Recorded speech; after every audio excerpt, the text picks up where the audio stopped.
Olá, o Diálogos de hoje vai percorrer um caminho bonito. Nós estamos falando nesta semana sobre essa exortação apostólica do Papa Leão de Lexi T. Mostra que a atenção aos pobres não é moda passageira.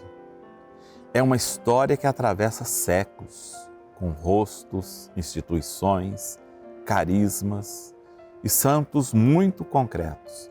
Logo nas primeiras comunidades cristãs, os apóstolos percebem que a caridade não é opcional.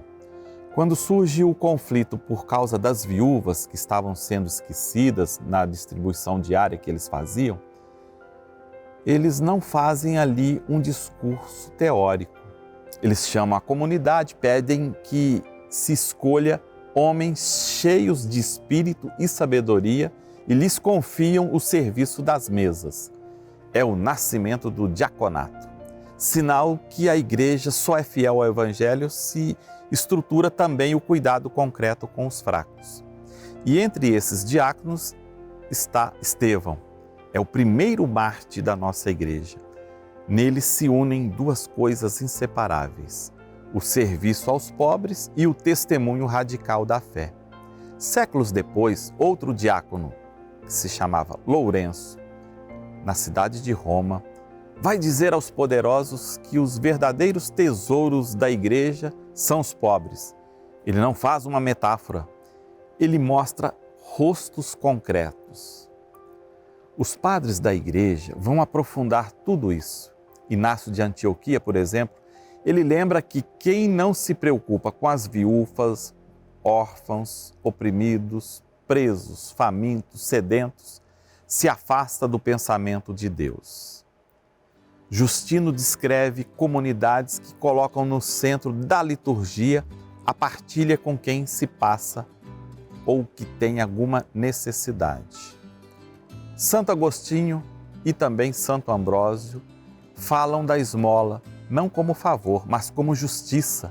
Aquilo que se dá ao pobre é, de certa forma, o que já lhe pertencia. Depois vem o grande capítulo da vida monástica. São Basílio Magno, lá no Oriente, e ele mostra que não existe contradição entre oração e serviço aos pobres. Ele cria a Basilíades, é uma espécie de cidade da caridade, com hospitais, alojamentos, escolas. São Bento, no Ocidente, ele descreve uma regra em que o acolhimento dos pobres e dos peregrinos é prioridade, porque neles Cristo é recebido. Os mosteiros tornam-se lugares onde o pão, o remédio, o saber e a escuta são partilhados com quem nada tem.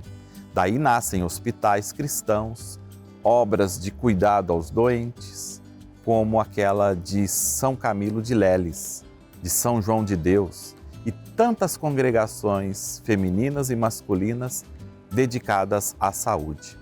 A exortação recorda que esse cuidado não era filantropia, era espiritualidade, era tocar a carne sofredora de Cristo nas feridas dos enfermos.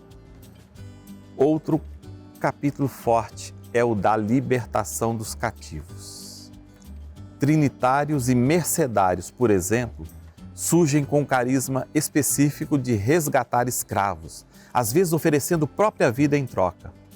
O voto de redenção assumido por alguns religiosos mostra até onde pode ir a caridade quando se leva a sério o evangelho da libertação. E depois, as ordens mendicantes, como os franciscanos, a ordem dos dominicanos. Essas ordens fazem uma revolução evangélica nas cidades.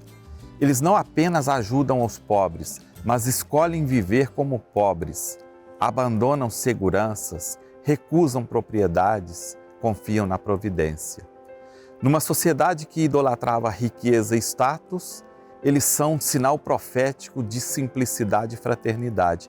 E ao lado deles, muitas congregações educativas dedicam-se aos jovens pobres. Calazans abre as primeiras escolas populares gratuitas. La Salle, Champagnat, Dom Bosco e tantos outros entendem que instruir os pobres é um ato de justiça, é um caminho de transformação social E o ensino se torna forma de caridade, com uma forte dimensão libertadora. E no campo da migração, figuras como Scalabrini e a Madre Cabrini encarnam a proximidade de Deus com quem é estrangeiro. Eles atravessam oceanos, fundam obras, defendem direitos, sustentam a fé de milhões de imigrantes e mostram que a Igreja é mãe e acompanha e não instituição que apenas observa.